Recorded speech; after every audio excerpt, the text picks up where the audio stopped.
Three main points of this drill are going to be making sure you keep the inside edge of your feet on the ground. A lot of people will want to roll to the outside of their feet or just on their heels. Make sure your entire foot stays in contact with the floor. If you struggle with that, you can easily just put something between your knees to help keep your feet flat. So just squeeze that thing and that'll help keep the inside of your feet down. Second thing is going to be as I get up here, I'm going to basically pull my heels towards my butt to get a little bit of like a tuck backwards and just feel my upper hamstrings engage and like turn on. I am not trying to pull my butt forward. I'm trying to literally just drag my feet towards me without actually going anywhere, and that will just engage your upper hamstrings, and you'll feel like your back rounds a tiny bit. I want to just hold on to that hamstring sensation the entire time throughout this drill if I can. The third thing is going to be making sure my sternum stays up. I don't want to feel this thing dropping down and my shoulders kind of rounding up, because I want to fill this stuff with air. I need to be able to access this opening position and let this stuff fill up with air if I want to be able to access the shoulder extension or internal rotation positions. So if we put all those together, he said find your full foot.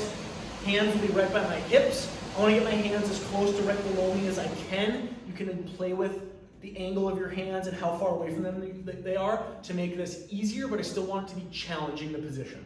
So ideally, kind of right behind your hips. I'm just going to shoulders away from my ears and just push my butt off the ground.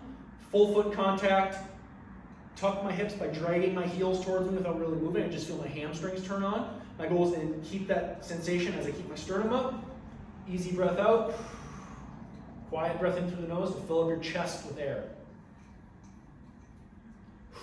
If that's easy there, you're not feeling much of a challenge, all you're going to try to do is maintain that hip tuck as I push through the ground to lift my hips up a little bit farther. Same thing, trying to make sure my chest stays open and I don't automatically drop into this. Keep your chest up, breathe into your chest.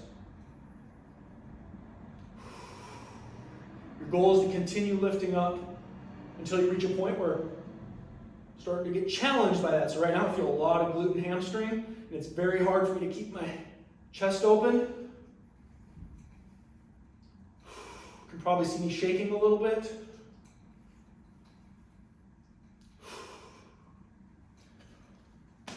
So the goal again is to keep the chest open to actually access that nice shoulder extension. Make sure we're actually getting that hip lift through our hips and not just arching our back.